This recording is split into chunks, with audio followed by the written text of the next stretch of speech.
You're watching the new VR. Catch Seinfeld weeknights at 7:30 on the new VR.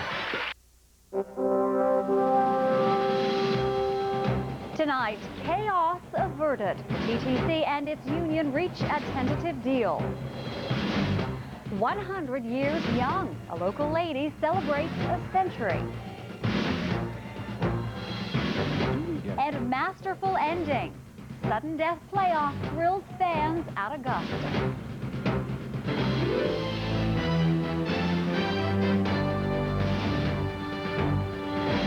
Sharon Pocious, Mike Lane, Casey Colby. This is VR News, live at 11.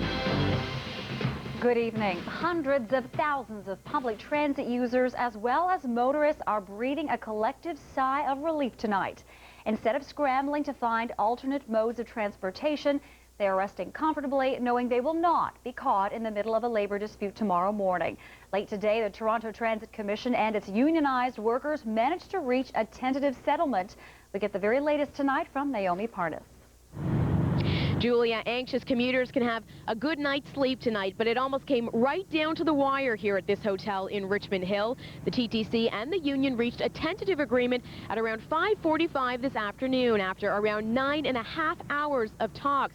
And now, although the agreement is a tentative one, it does mean that there is no strike tomorrow morning. And for commuters who were worried about the morning drive, that's really all they needed to hear. Well, I'm relieved hearing the news. It's what thousands of commuters are feeling as they head off on the road and catch their buses tonight. Buses that after last-minute efforts will still be running tomorrow morning. It's good news for drivers like York Region resident Bill Chan. Well, I thought that I would have to take extra time to prepare for the trip tomorrow, but now it seems like it's regular. Tonight's relief came after commuters heard this. I want to announce to the people of Toronto that there will be full service tomorrow morning. Transit Workers Union President Bob Kinnear made the announcement after an entire weekend of anxiety and a long day of tense negotiations between the union and the TTC, led by TTC Chair Howard Moscow. He says the day included a lot of shouting, but there is now peace between the two sides. It's been a tough couple of days for us, but it's been even tougher for people who weren't sure whether or not they can get to work tomorrow.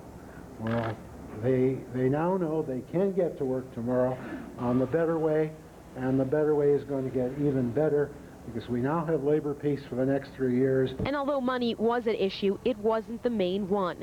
The union says the main ones dealt with quality of life issues for its workers, issues that included pensions, contracting out work, and scheduling. The two weren't even set to meet this weekend, but the union came back to the table at this hotel in Richmond Hill after the Ontario Ministry of Labour arranged the meeting. We did it in the best interest of the people that use the TTC day in and day out. Either way, it's huge relief for students like Eric Kim, who would not have been going to school if there was a strike. I go to school every day in Toronto, but I'm happy to hear that news that there will be no strike tomorrow. The strike has also been on the minds of drivers like Brian McDowell. He says he wasn't looking forward to the roads tomorrow morning. I had to work at the home show tomorrow, which means there'd have been no TTC to get there, so there'd be fewer people.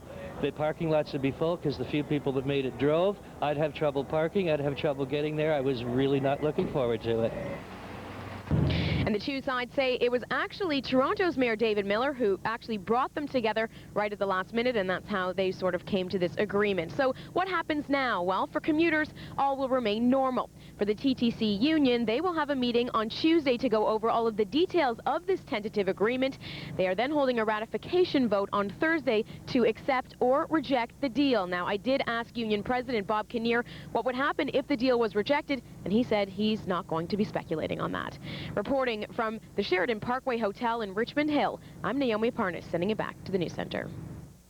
In other news tonight, Barrie OPP have a man in custody after officers were led on a long-distance chase.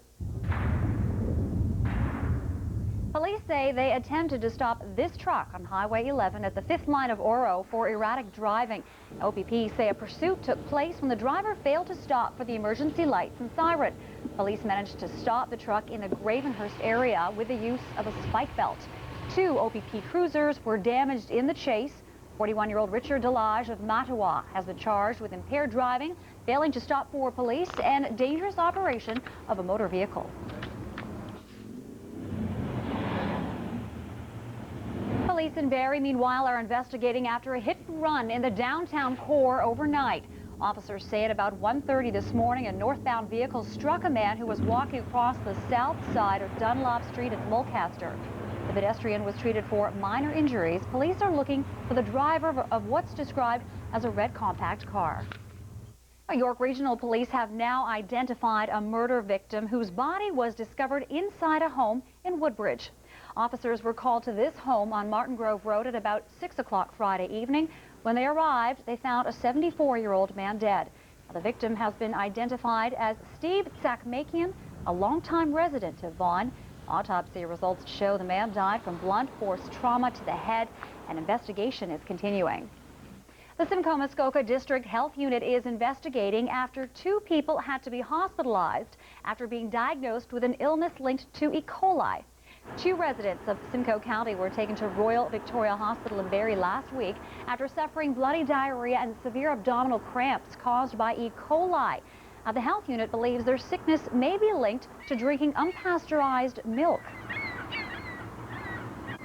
It's illegal to distribute unpasteurized milk, so we don't often, and I think this might be the first in my experience of my time working in the health unit, where this kind of investigation has led us to the distribution of unpasteurized milk. The families purchased the milk from a vendor selling out of a vehicle in the south end of Barrie.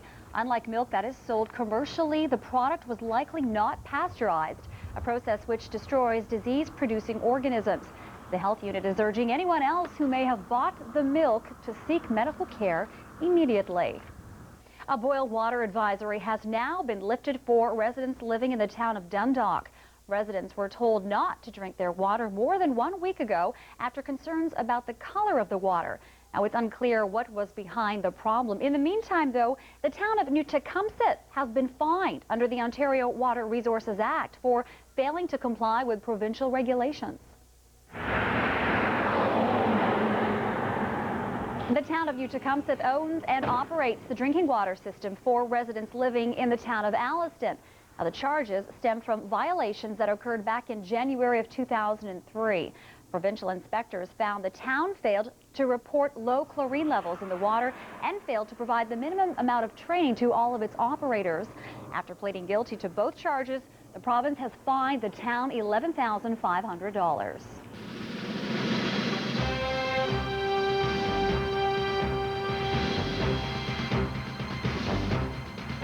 Panic and terror once again gripped residents and tourists on the Indonesian island of Sumatra today. An earthquake measuring 6.8 struck just off the western coast of the island, sending people fleeing from their homes. Now, this is the third quake to hit the Indonesian island since December 26th, when a massive tsunami devastated parts of South Asia, killing over 170,000 people. Fortunately, today's earthquake was not strong enough to generate a tsunami. There is no word yet on either injuries or damages. To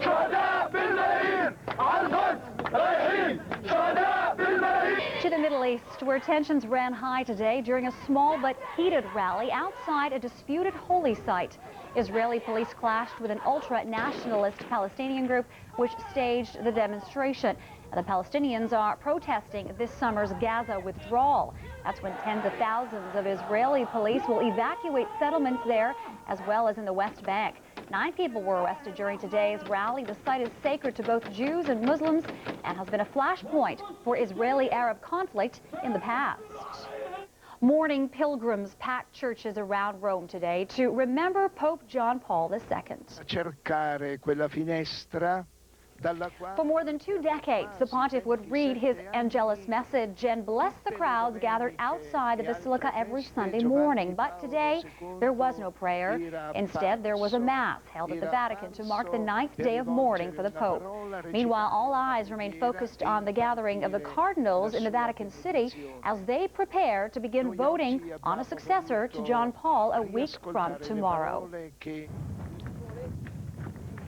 Britain's newest royal couple emerged from their honeymoon estate in Scotland this morning. Prince Charles and Camilla Parker Bowles went to a small church service just one day after tying the royal knot. Dozens of Scottish villagers came out today to greet the newlyweds. And it wasn't exactly a royal wedding, but it was one for the books. By the powers vested in me by the state of New York, I'm pleased to pronounce them husband and wife. This is Mr. and Mrs. Glenn Hawkins. You may kiss the bride. Beverly McCutcheon says her co-workers at Walmart couldn't get the day off to attend her wedding, so she brought the wedding to them at the Walmart. The groom arrived from Texas just in time for the nuptials on Saturday. The couple met on the internet. And it may not seem like the most obvious pairing, but a new union between William Shakespeare and the Bare Naked Ladies may soon draw more young people back to the theater. The popular Canadian band is currently working on new songs for the play As You Like It, which opens in Stratford later this month. Julie Atchison from our sister station in London has the story.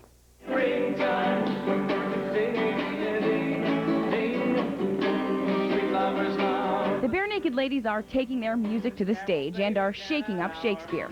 The band is recording the instrumental music, and the festival actors will sing the songs in the upcoming production of As You Like It. Band member Jim Cregan says it's been an exciting adventure. We've been able to, he said, we want the sound of wind, or we want the feeling of, this gust, and that's when I go, okay, how about this, how about that, how about this, and so that's been a big thrill for me. The production is set in 1969 during the so-called Summer of Love. And while there is added music, Shakespeare's words stay the same. I realized that writing songs around really good lyrics that are already written is in some ways a lot easier. They describe it as painting scenes musically and are excited about illustrating emotion through their sound. Layered a whole bunch of string parts on top of each other and just tried to give the most emotive feeling I could to it, so that when I come and sit and watch the play, when it's all done, I'll be able to feel something. The actors are in the progress of learning the songs and say the music the band has created is incredible. Setting this play in the 60s is sort of fun, but their music has a sort of folky quality to it, so it lends perfectly to it. I haven't seen a Shakespeare play in Stratford since I was in high school, but with the Bare Naked Ladies on board, suddenly Shakespeare has a whole new appeal. The fans of Shakespeare and the fans of the Bare Naked Ladies may come together and form, a new audience for this too, but if it gets people excited about Shakespeare, it's great. By bringing something from a different context into it, I think we can expand, hopefully expand who comes and how often they come here too. As You Like It explores many kinds of love from the viewpoint of the young.